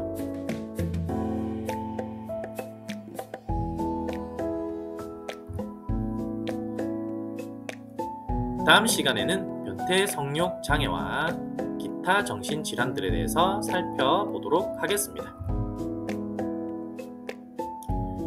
오늘 저와 함께한 여러분의 삶 가운데 네잎클로버의 행운과 세이플로버의 행복이 가득하길 바라며 지금까지 공감 디자이너 핫투빠였습니다. 모두들 사랑하고 축복합니다. 안녕.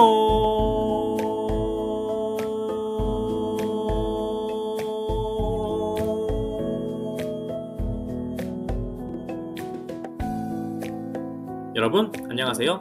공감디자이너 핫투빠입니다.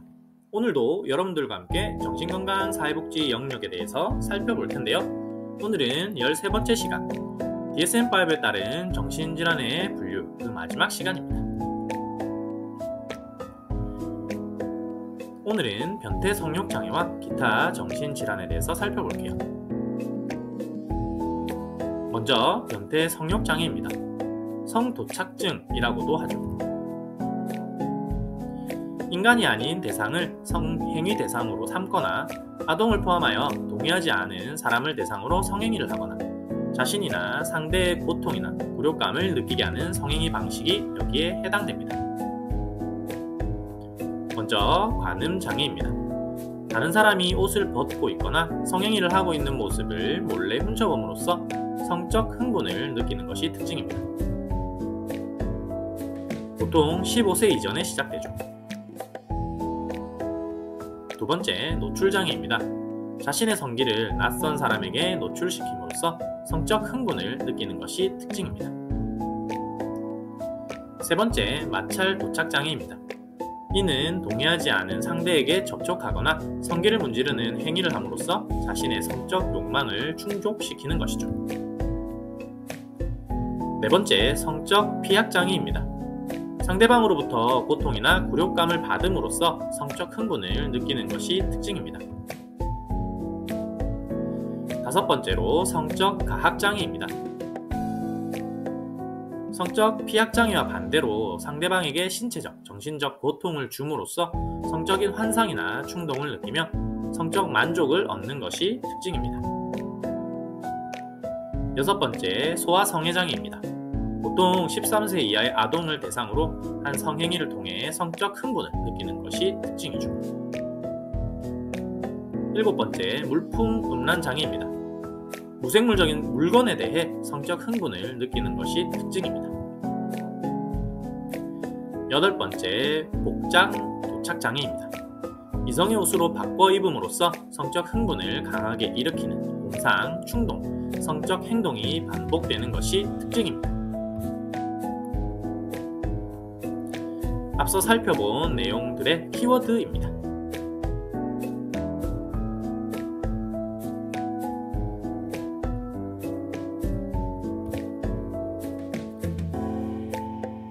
기타 정신질환입니다. 개인에게 심각한 고통과 함께 사회적, 직업적 기능의 저하를 초래하는 문제이지만 앞에서 제시했던 정신질환의 진단 기준을 충족시키지 못하는 경우에 해당합니다. 이외에도 약물로 유발된 운동장애 및 약물 치료의 기타 부작용, 임상적 주의에 초점이 될 수 있는 기타의 상태들이 있습니다. 다음 시간에는 장애인 복지법과 정신장애의 등록에 대해서 함께 살펴보도록 하겠습니다.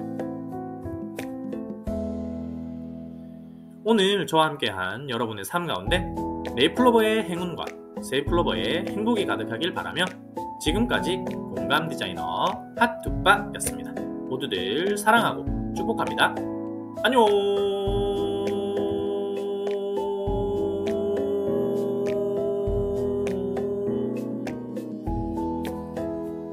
여러분 안녕하세요. 공감디자이너 핫두빠입니다.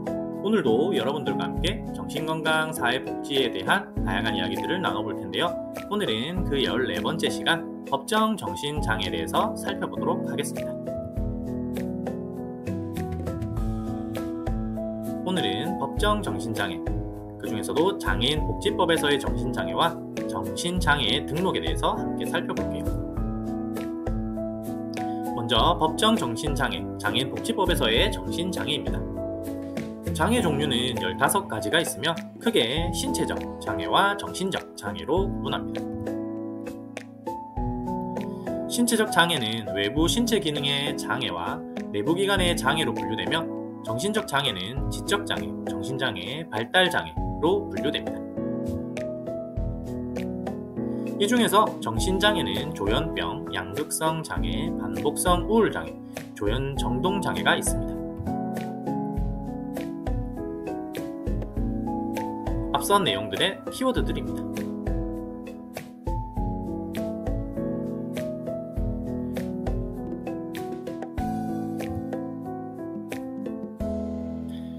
다음으로 법정 정신장애, 정신장애 등록입니다. 정신건강 증진 및 정신질환자 복지 서비스 지원에 관한 법률 제3조 제1항에서는 정신질환자에 대한 정의를 내리고 있습니다. 즉, 정신질환자란 망상, 환각, 사고나 기분의 장애 등으로 인하여 독립적으로 일상생활을 영위하는 데 중대한 제약이 있는 사람을 말하는 것이죠. 장애인복지법에서는 정신장애란 지속적인 조현병, 양극성 장애, 반복성 우울장애, 조현정동장애에 의한 기능 및 능력의 장애로 인하여 일상생활이나 사회생활을 하는 데 있어 상당한 제한을 받는 경우라고 규정하고 있습니다. 정신질환이 있는 사람이 정신장애인으로 등록하기 위해서는 다음의 조건이 충족되어야 하죠. 먼저 장애 진단기관 및 전문의와 관련해서 장애인 등록 직전 1년 이상 지속적으로 진료한 의료기관의 정신건강의학과 전문의가 필요합니다. 두 번째로 진료기록 등의 확인입니다. 장애 진단을 하는 전문의는 원인 질환 등에 대하여 6개월 이상의 충분한 치료 후에도 장애가 고착되었음을 진단서, 소견서, 진료 기록 등으로 확인하여야 합니다. 세 번째, 장애 진단 및 판정 시기입니다. 1년 이상의 성실하고 지속적인 치료 후에 호전의 기미가 거의 없을 정도로 장애가 고착되었을 때에 장애를 판정합니다. 최초 판정일로부터 2년 이후에 일정한 시기를 정하여 재판정을 해야 하죠. 네 번째, 정신장애 판정 절차입니다. 먼저 현재 치료 중인 상태를 확인해야 합니다. 현재 약물 복용 등 치료 중인 상태에서 정신장애 판정을 하여야 합니다. 그리고 정신질환의 진단명 및 최초 진단 시기에 대한 확인이 필요하죠.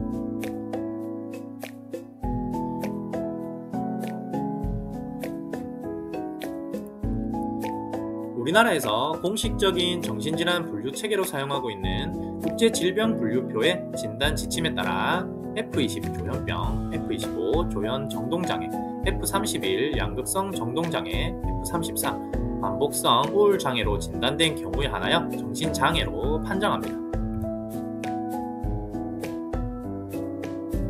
세 번째, 정신질환의 상태의 확인입니다.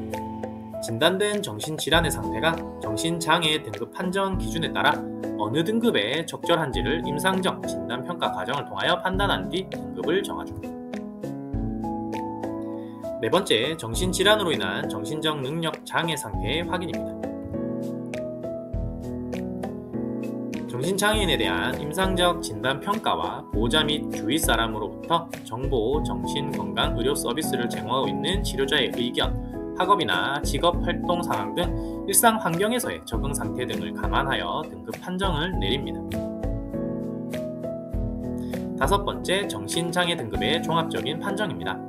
정신질환의 상태와 능력장애의 상태에 대한 판정을 종합하여 최종 장애 등급을 판정합니다. 정신장애는 1에서 3급으로 구분하고 있죠. 지금까지 살펴본 내용들의 키워드들입니다.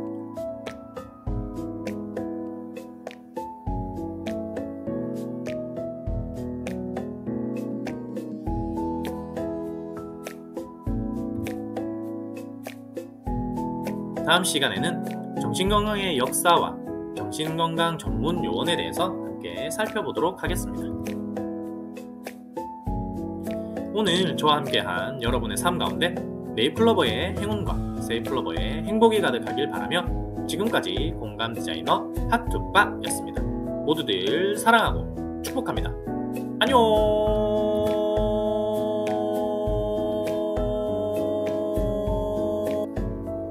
여러분 안녕하세요.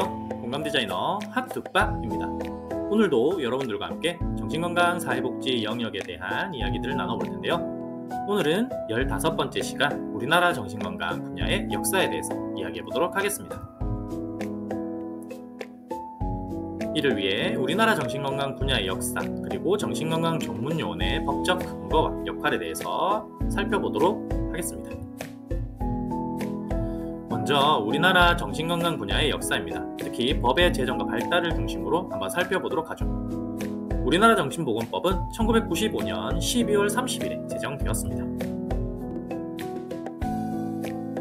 정신보건법 제정은 1995년 12월 30일에 제정되었고 국민의 정신건강 증진에 이바지하려는 목적으로 정신보건법이 제정된 것이죠.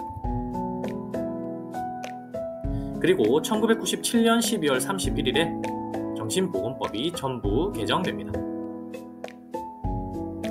정신요양병원을 폐지하여 정신병상의 무분별한 증가를 억제하고 사회복지사업법에 의한 정신질환자 요양시설을 정신보건시설로 규정하며 지역사회 정신보건사업을 지원하는 정신의료기관의 범위를 정신과 의원까지 확대하였습니다. 그리고 2000년, 2004년, 2008년에 걸쳐 정신보건법은 일부 개정들을 하게 되죠. 그리고 2015년에 일부 개정을 거쳐 2016년에는 다시 한번 정신보건법이 전부 개정되게 됩니다.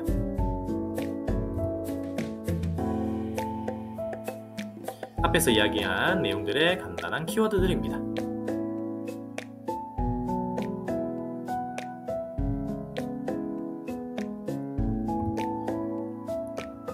다음으로 정신건강 전문요원의 법적 근거와 역할입니다.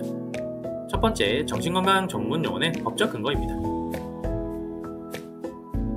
개정된 정신건강 증진 및 정신질환자 복지 서비스 지원에 관한 법률 제17조 제1항과 제2항에서는 정신건강 전문요원에 대한 규정을 하고 있습니다.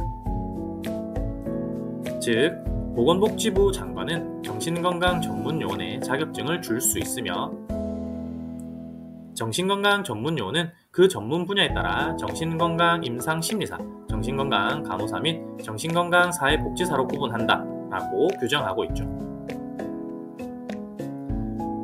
두 번째, 정신건강 전문요원의 등급 및 자격 기준입니다. 정신건강 전문요원의 등급은 각각 1등급, 2등급으로 구분하고 있습니다. 정신건강 사회복지사 1급입니다.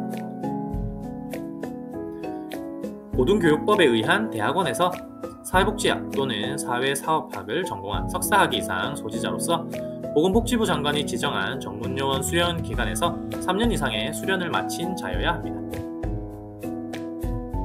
또 다른 경우는 2급 정신건강사회복지사 자격 취득 후 정신건강 증진시설, 보건소 또는 국가나 지방자치단체로부터 지역사회 정신건강 사업을 위탁받은 기관이나 단체에서 5년 이상 정신건강 분야의 임상 실무 경험이 있는 자여야 하죠. 두 번째로 정신건강사회복지사 2급입니다. 사회복지사업법에 의한 사회복지사 1급 자격 소지자로서 보건복지부 장관이 지정한 전문요원 수련 기관에서 1년 이상 수련을 마친 자입니다. 세 번째, 정신건강 전문요원의 업무 범위입니다. 정신건강사회복지사는 정신질환자 등에 대한 사회서비스 지원 등에 대한 조사를 하고 정신질환자 등과 그 가족에 대한 사회복지 서비스 지원에 대한 상담과 안내를 실시합니다. 공통 범위로는 정신재활시설의 운영, 정신질환자 등의 재활훈련, 생활훈련 및 작업훈련의 실시 및 지도, 그리고 정신질환자 등과 그 가족의 권익보장을 위한 활동 지원입니다. 법 제44조 제1항에 따른 진단 및 보호의 신청, 정신질환자 등에 대한 개인별 지원 계획의 수립 및 지원, 정신질환 예방 및 정신건강복지에 관한 조사, 연구 또 이에 해당하죠. 그리고 정신질환자 등의 사회 적응 및 재활을 위한 활동, 정신건강 증진 사업 등의 사업 수행 등 교육. 그 밖에 제1호부터 제8호까지의 규정에 준하는 사항으로 보건복지부 장관이 정하는 정신건강 증진 활동이 정신건강 전문요원의 공통 범위라고 할 수 있습니다. 세 번째, 전문가로서 정신건강 전문요원의 역할입니다. 특히 여기서는 정신건강 사회복지사를 중심으로 살펴볼게요. 환자를 둘러싸고 있는 가족, 친구, 학교, 지역사회와의 관계 및 환경에 초점을 두고 사회조사를 통하여 진단 과정에 참여합니다. 환자 입원 기간에는 개별 및 집단 상담, 가족 상담이나 가족 치료를 실시하죠. 퇴원 가정에 있는 환자들을 위한 퇴원 계획을 수립하여 퇴원 후 있게 될 가정이나 지역사회에서의 재활과 재적응 과정을 돕습니다. 지역사회 정신건강 분야에서는 생활훈련과 주거훈련을 원조하며 직업재활 과정에 참여하여 지역사회의 통합적인 삶을 돕는 역할을 합니다. 앞에서 살펴본 내용들의 키워드들입니다.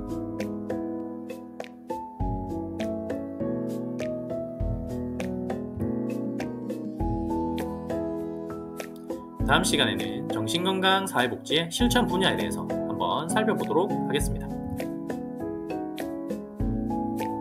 오늘 저와 함께한 여러분의 삶 가운데 네이플로버의 행운과 세이플로버의 행복이 가득하길 바라며 지금까지 공감 디자이너 하트빠였습니다. 모두들 사랑하고 축복합니다.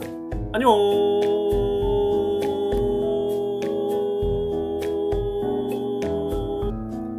여러분 안녕하세요. 공감 디자이너 하트빠입니다. 오늘도 여러분들과 함께 정신건강 사회복지 영역에 대해서 이야기해 볼 텐데요. 오늘은 16번째 시간이자 마지막 시간, 정신건강사회복지의 실천 분야에 대해서 함께 살펴보도록 하겠습니다. 정신의료기관에 대해서 한번 살펴보고 마지막으로 정신건강사회복지사의 개업 실천에 대해서도 한번 살펴보도록 하겠습니다. 정신건강사회복지의 실천 분야입니다. 우리나라에서 정신건강사회복지사가 전문적 사회복지 실천을 하고 있는 분야로는 정신의료기관, 정신건강복지센터, 정신재활시설, 중독관리통합지원센터, 정신요양시설 등의 현장을 들 수 있습니다. 이외에도 도박중독예방치유센터, 국립서울병원의 중앙심리외상지원센터가 운영 중이며 트라우마센터가 운영 중에 있죠. 먼저 정신의료기관입니다. 의료법상 의료기관으로 분류되며 관련 법률 제3조에서는 의료법 제19조 제1항에 의한 의료기관 주로 정신질환자의 치료를 행할 목적으로 설치된 병원과 의원 및 병원급 이상의 의료기관에 설치된 정신건강의학과를 정신의료기관으로 규정하고 있습니다. 그 중에서도 국공립의료기관이 있는데요. 관련 법률 제21조에서는 국가와 지방자치단체가 지역적 균형을 고려하여 국공립정신병원을 설치하도록 규정하고 있습니다. 그리고 민간의료기관이 있죠. 대학병원 정신의학과, 의료법 제3조의 3에서는 300병상을 초과하는 종합병원 내에 정신건강의학과를 설치하고 정신건강의학과 전문의를 두도록 규정하고 있습니다. 전문정신병원이죠. 의료법 제3조에서는 정신병원을 병원급 의료기관의 종류 중 요양병원으로 구분하고 있으며 관련 법률 제3조에서는 이를 정신의료기관으로 포함하고 있습니다. 정신건강의학과 의원입니다. 의료법에 의하면 의사가 주로 외래 환자를 대상으로 각각 그 의료행위를 하는 의료기관을 의원으로 구분하며 관련 법률 제3조에서는 이를 정신의료기관의 하나로 구분하고 있습니다. 낮병원입니다. 정신의료기관의 입원 형태 중 낮 시간에만 부분 입원을 하는 형태로 서비스를 제공하는 기관을 말합니다. 보통 독립적인 기관으로 운영되기보다는 대학병원이나 종합병원, 개인정신건강의학과 의원의 부속 기관으로서 운영되고 있으며 기관에 따라 주 5일 또는 주 3일 프로그램으로 운영되고 있습니다. 다음으로 광역기초정신건강복지센터입니다. 최근 정신건강증진센터는 관련 법률에 의해 정신건강복지센터로 명칭이 변경되었죠. 관련 법률 제15조에 의거하여 정신건강증진시설, 사회복지사업법에 따른 사회복지시설, 학교 및 사업장 등과 연계체계를 구축하여 지역사회에서의 정신건강 증진사업 및 정신질환자 복지서비스 지원사업을 수행하는 기관입니다. 정신건강복지센터는 광역정신건강복지센터와 기초정신건강복지센터로 구분됩니다. 정신건강복지센터 전문 인력 기준을 살펴보면 센터장은 보통 전문의, 하지만 전문 요원도 가능한데 1급이어야 하고 8년 이상이어야 합니다. 부센터장은 센터장이 비상근일 경우에 가능하고 1급이고 8년 이상의 경력을 가져야 합니다. 또한 센터 팀장 경력이 4년 포함되어 있어야 하죠. 상임팀장은 1급이며 경력 5년 이상이어야 하고 센터의 팀장 경력을 2년 포함하고 있어야 합니다. 팀장은 전문요원 1, 2급이 가능하고 센터 경력 2년 이상이어야 하죠. 그리고 팀원과 임상자문의가 있습니다. 단, 센터장이 전문의의 경우에는 임상자문의는 두지 않을 수도 있습니다. 광역정신건강복지센터의 사업 내용을 살펴보면 연구 및 기획, 프로그램 개발, 마케팅, 교육, 네트워킹, 직접 서비스 등으로 구성되어 있고 그 하위 구성으로 수많은 프로그램과 내용들이 있습니다. 자살예방사업, 중증정신질환자 관리사업, 아동 청소년 정신건강 증진사업, 정신건강 증진사업, 중독관리사업, 정신건강 위기상담전화 운영을 하고 있죠. 기초정신건강복지센터의 사업 내용입니다. 시, 군, 구, 차원, 그리고 중증정신질환 조기 개입 체계를 구축하고 개별적 서비스 계획의 수립과 제공, 위기 개입 서비스 제공 및 위기 대응 체계를 구축하고 포괄적 서비스 제공과 지역사회 네트워크를 구축합니다. 또한 정신보건심판위원회 업무를 지원하고 긴급지원 대상자를 발굴하죠. 정신재활시설입니다. 정신건강 증진 및 정신질환자 복지 서비스 지원에 관한 법률 제3조에서는 기존 사회복귀시설을 정신재활시설로 명칭을 변경하면서 정신건강 증진시설의 하위 범주로 구분하고 있습니다. 동법 제3조 제7호에 따르면 정신재활시설이란 정신질환자 또는 정신건강상 문제가 있는 사람 중 대통령령으로 정하는 사람의 사회 적응을 위한 각종 훈련과 생활 지도를 하는 시설을 말합니다. 정신재활시설의 종류입니다. 정신질환자 생활시설, 정신질환자 지역사회 재활시설, 정신질환자 직업재활시설, 중독자 재활시설, 정신질환자 생산품 판매시설, 정신질환자 종합시설. 다음으로 정신재활시설의 전문인력 기준입니다. 대부분 시설의 장 1인, 전문요원 및 활동위원 등을 입소 정원 15명당 1명으로 합니다. 실제로 시설장 1인에 요원 1인으로 운영되는 기관들이 많은 편이죠. 네 번째, 자살예방사업 및 자살예방센터입니다.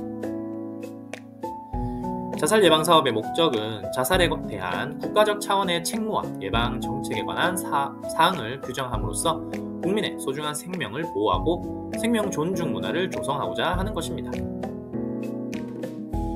우리나라는 2011년 3월 자살 예방 및 생명 존중 문화 조성을 위한 법률이 제정되어 이듬해부터 시행되고 있죠. 중앙자살예방센터는 자살예방 및 생명 존중을 위한 법률 제13조에 근거해서 자살예방센터 설치가 가능합니다. 사업 내용은 국가 자살예방 정책사업 지원, 자살예방 네트워크 구성, 자살예방 교육, 자살 관련 통계 분석, 자살예방 인식 개선 및 홍보, 자살 유해 정보 및 미디어 모니터링입니다. 다섯 번째로 중독관리 통합지원센터입니다. 전문인력 기준을 살펴보면 센터장은 전문의 또는 1급 전문요원이어야 하고 상임팀장은 1급 전문요원이어야 하며 센터 경력 5년 이상이어야 하죠. 팀장 역시 전문요원이어야 하고 센터 경력은 2년 이상이어야 합니다. 그리고 팀원과 임상자문의가 있죠.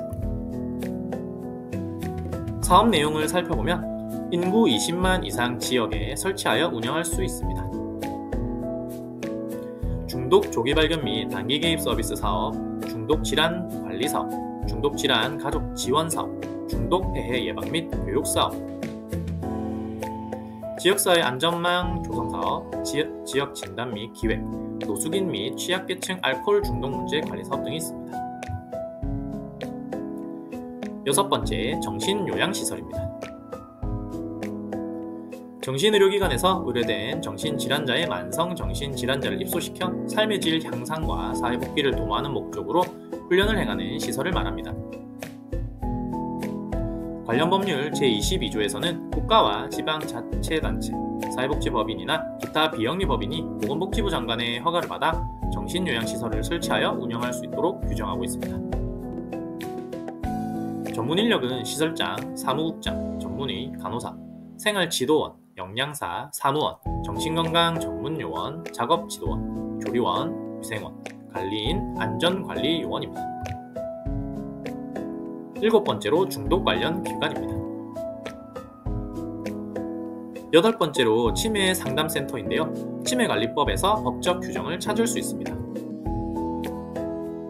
이 법 제3조에서는 국가와 지방자치단체는 치매관리에 관한 사업을 시행하고 지원함으로써 치매를 예방하고 치매 환자에게 적절한 의료 서비스가 제공될 수 있도록 노력하여야 한다라고 규정하고 있죠.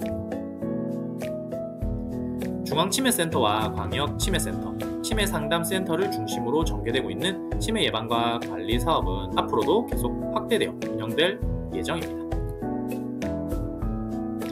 9번째로 보건소가 있고요. 10번째로 정신건강사회복지사의 개업 실천입니다. 우리나라에서 정신건강사회복지사가 개업 실천을 하는 경우는 매우 드뭅니다. 반면 외국의 경우에는 활발하기 때문에 이에 대한 고민을 해볼 필요가 있는 부분이라고 할 수 있죠. 앞서 설명한 내용들의 키워드들을 정리해 보았습니다.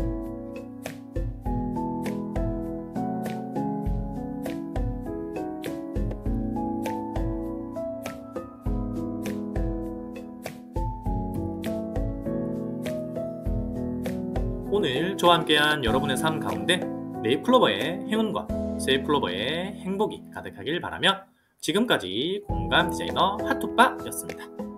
다음에 더 좋은 내용과 컨텐츠로 여러분들을 찾아뵙도록 할게요. 모두들 사랑하고 축복합니다. 안녕.